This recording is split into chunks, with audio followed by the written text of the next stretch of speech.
The door slammed like thunder in a quiet storm, shattering the fragile peace of my evening ritual. I sat frozen in my green velvet armchair, the one I'd claimed as my throne after burying my husband 15 years ago, the remote slipping from my fingers as the screen went black. "Go to your room, old woman," Derek snarled, his voice dripping with the kind of casual cruelty that only comes from someone who's never known real hardship. "This living room is mine now." My daughter, Lena, stood in the doorway, her eyes glued to the floor like a child caught in a lie, saying nothing. In that moment, as the silence thickened around us like fog rolling in from the Savannah River, I realized I'd been a ghost in my own home for far too long. But ghosts don't bleed, and I felt the cut deep in my soul. Little did I know, this was the spark that would ignite a fire I never knew I had, one that would burn away the chains of obligation and reclaim my life in ways I could scarcely imagine. This is my story, not of revenge, but of resurrection. Welcome to Big Sky Storytime. I hope you will like this story. Before listening to the story, I request you that if you have not subscribed to my channel, please subscribe to my channel and make the video a worthy one. Let's go to the story. My name is Celeste Marie Everson, and I've always been a woman of papers and precision. Born in 1957 in a small Georgia town where the air hung heavy with the scent of magnolias and mill smoke, I grew up knowing the value of order. My father was a clerk at the local courthouse, shuffling deeds and wills with the reverence of a priest handling sacraments. "Words fade, Celeste," he'd say, his spectacles perched on the end of his nose, "but ink endures." I took that lesson to heart, escaping the stifling humidity of my hometown for the bustling county recorder's office in Atlanta after high school. 35 years I spent there, stamping approvals on property titles, rejecting sloppy filings with a red pen that felt like an extension of my arm. It was tedious work, but it grounded me, taught me that ownership wasn't just a concept, it was ironclad, etched in legal stone. I met my husband, Harold, during a lunch break in 1978. He was a teller at the bank across the street, with kind eyes and a laugh that could melt butter. We married a year later in a simple ceremony under the oaks in Forsyth Park, Savannah, our dream city where we'd eventually settle. Harold rose through the ranks to become a branch manager, his steady income allowing us to buy our home outright by the time Lena was born in 1985. It was a two-story colonial on a quiet cul-de-sac, with hardwood floors that creaked like old friends and a backyard garden where I grew tomatoes and herbs. Life was predictable, comfortable. Harold handled the finances, I managed the home. We raised Lena with love, sending her to good schools, cheering at her soccer games, and saving for her college fund. But cancer doesn't care about plans. Harold was diagnosed in 2005, gone by 2010. The grief was a tidal wave, but I surfaced, buoyed by my pension, his life insurance, and the Social Security checks that started rolling in. The first one arrived on a rainy Tuesday, and I used it to buy that green velvet armchair. It was my symbol of independence, a plush emerald embrace where I could sip coffee and watch the world spin without me. Lena, by then in her mid-20s, had moved out to pursue a marketing degree, but she visited often. She was my light, bright-eyed, ambitious, with my husband's easy smile. When she met Derek at a networking event in 2011, I was thrilled. He was tall, charismatic, a sales executive with big dreams. Their wedding in 2013 was lavish, funded partly by my savings.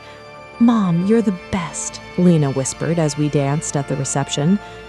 But cracks appeared early. Derek's job hops were frequent, his temper quick.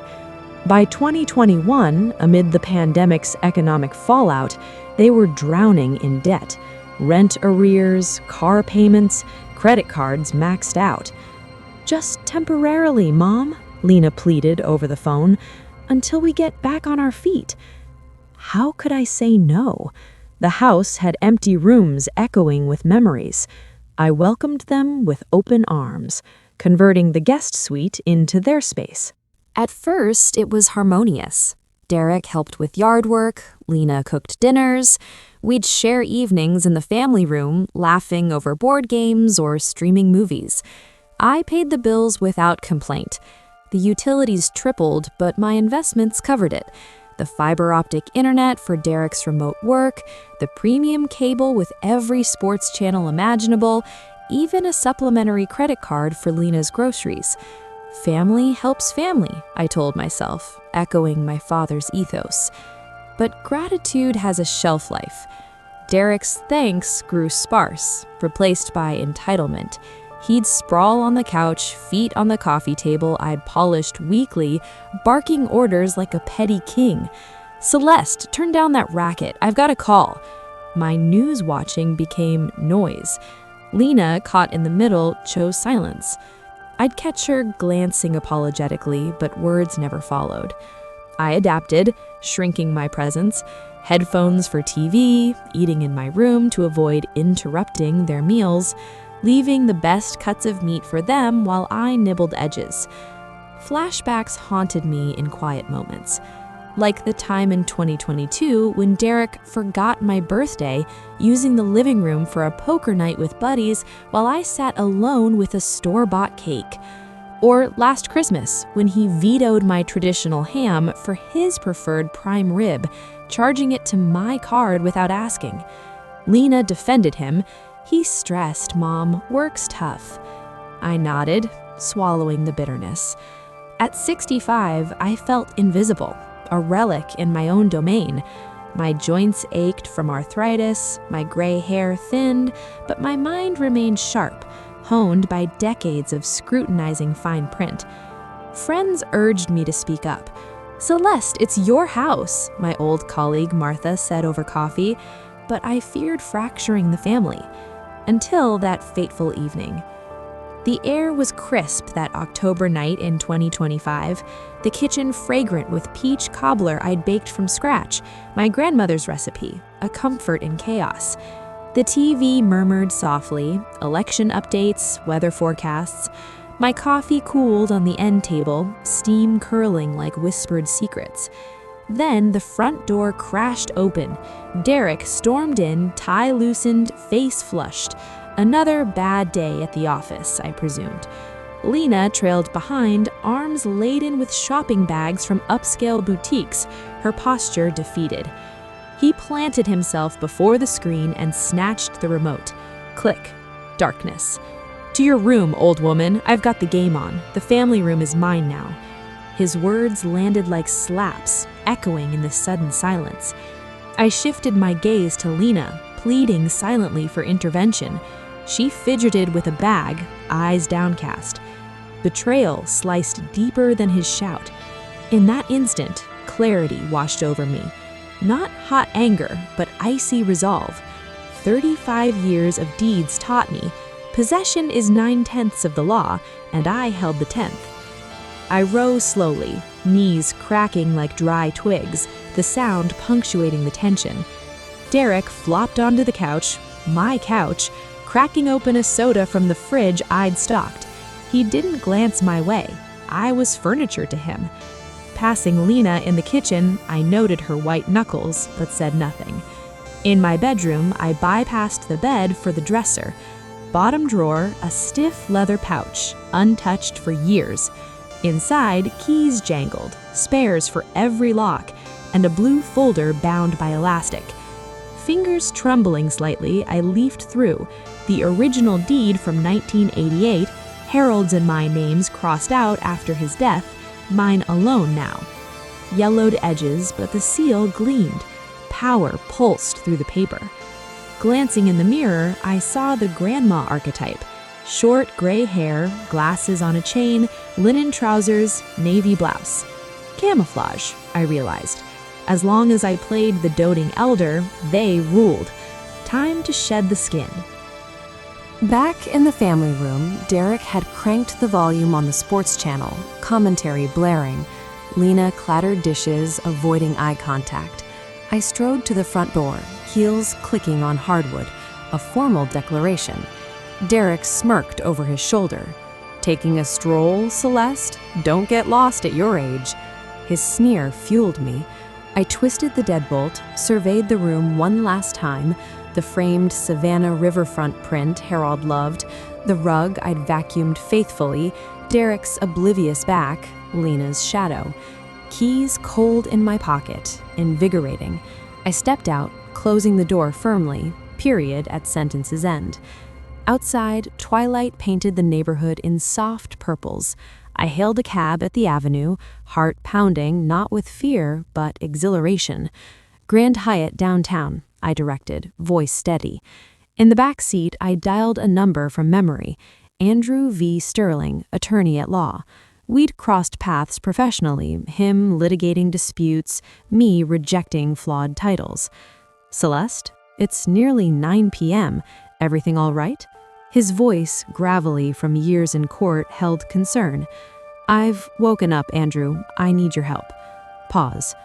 "I'm listening." "Evict 2 tenants." He chuckled dryly.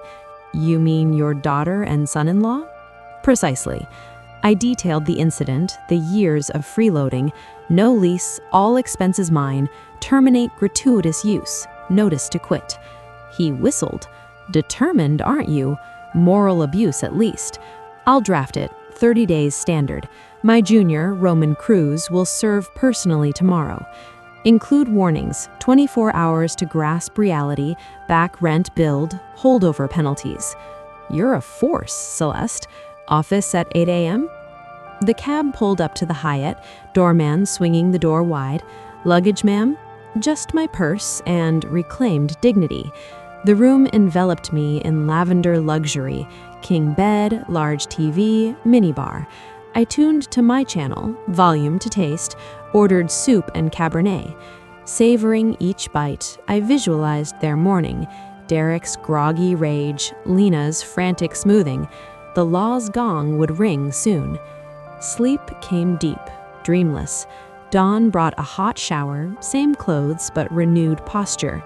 At Sterling's office, a sleek suite with leather chairs and law tomes, I signed the papers, pen strokes like verdicts. Roman, tall and suited with briefcase in hand, nodded. 20 minutes to your address."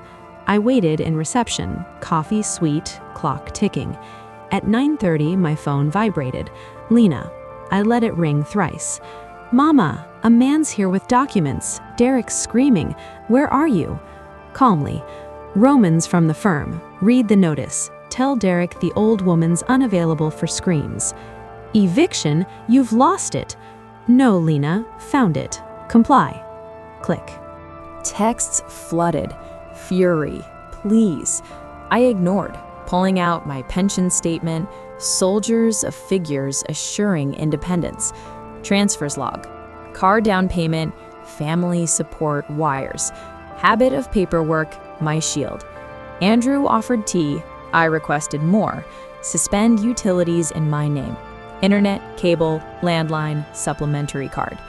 He smirked. They'll feel that. Yesterday, pained. Today, merely felt. Notebook out, I planned. Legal done, financial next. Silence enforced. Phone buzzed. Lena's frantic essays. I flicked them away. Clothing store nearby? Andrew directed me to the gallery mall. Outside, sun bright, I walked briskly, reflection showing straighter spine. At the mall, Jenna the consultant understood. Calm, business-like uniform for boundaries. Dark trousers, white blouse, beige blazer, pumps. In the mirror, transformation complete. Old clothes to charity. On an ottoman, I executed. Called provider, services suspended in hours. Bank, card frozen, alerts to me. Stomach growled. Upstairs restaurant for mushroom risotto, white wine. Phone vibrated. Declined transaction, butcher shop. I smiled. Derek's text. Card's not working. Call bank. Reply. No malfunction. Freeze. Credit and trust expired with your game. Cab back to Hyatt. Nap under music channel. Landline rang. Reception. Daughter in lobby. Urgent. I freshened, descended. Lena paced, disheveled. Mama, what is this? Internet dead. Card failed. Derek's losing it. Enough drama. Home now. Sit. Speak calmly. She pleaded. Bad day. Apology text. Tea at home. Firmly. House mine.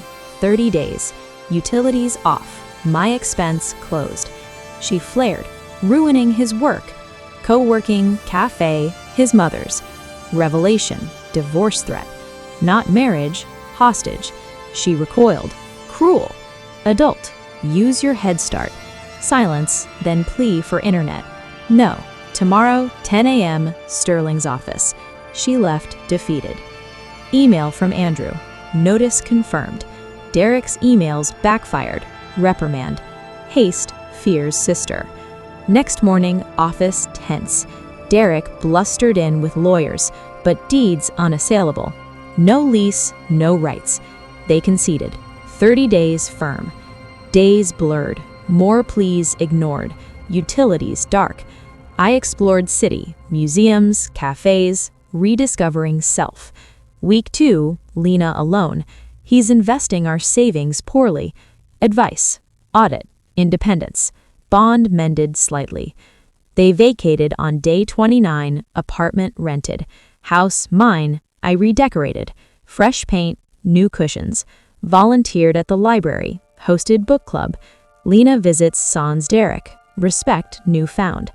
At 68, empowered. Dignity enforced. One step at a time. If you like this story of mine, please leave a nice comment and don't forget to subscribe to the channel.